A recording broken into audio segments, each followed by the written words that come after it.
Salam Bapak Ibu Saudara yang kasih dalam Tuhan. Pada kesempatan hari ini saya Immanuel ingin menyampaikan renungan firman Tuhan yang terambil di dalam Matius 12 ayat 34 sampai 37. Hai kamu keturunan ular bludak, bagaimanakah kamu dapat mengucapkan hal-hal yang baik sedangkan kamu sendiri jahat, karena yang diucapkan mulut meluap dari hati. Orang yang baik mengeluarkan hal-hal yang baik dari perbendaharaannya yang baik, dan orang yang jahat mengeluarkan hal-hal yang jahat dari perbendaharaan yang jahat. Tetapi aku berkata kepadamu, setiap kata sia-sia yang diucapkan orang harus dipertanggungjawabkan pada hari penghakiman.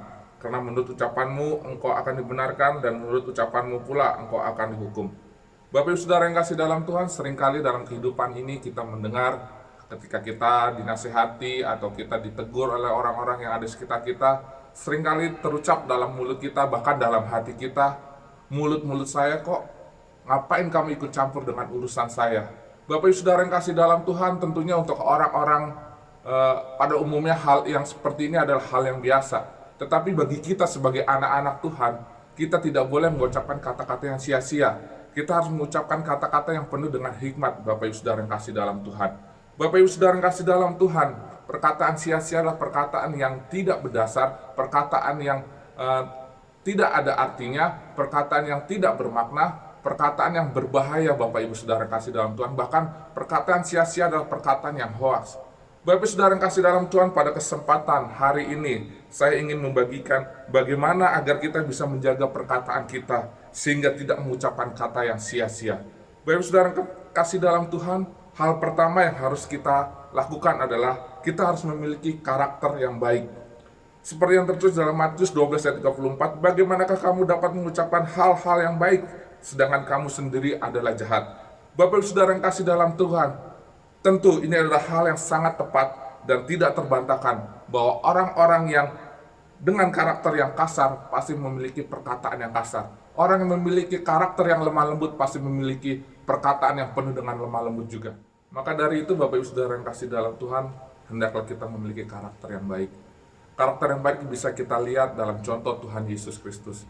Semua itu tertuang di dalam 1 Korintus 13 ayat 1 sampai 13, itu berbicara tentang kasih, dan Galatia 5 ayat 22 sampai 23 itu berbicara tentang buah-buah roh.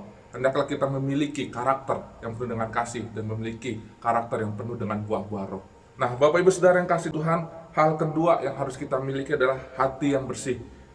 Di dalam Matius 12 ayat 34b sampai 35 dikatakan, karena yang diucapkan mulut mengeluap dari hati, orang yang baik mengeluarkan hal-hal yang baik dari perbendaharaan yang baik, dan orang yang jahat mengeluarkan hal-hal yang jahat dari perbendaharaan yang jahat.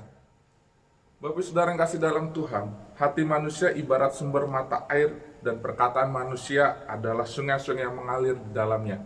Bapak Saudara yang kasih dalam Tuhan, jika mata air itu mengalirkan air yang tercemar, air yang buruk, maka sungai-sungai yang mengalir sudah pasti sungai yang penuh dengan lumpur dan berbau busuk. Tetapi jika mata air itu mengalirkan air yang bersih, air yang jernih, maka sungai-sungai itu akan mengalirkan air yang jernih juga, di mana banyak ikan hidup di dalamnya.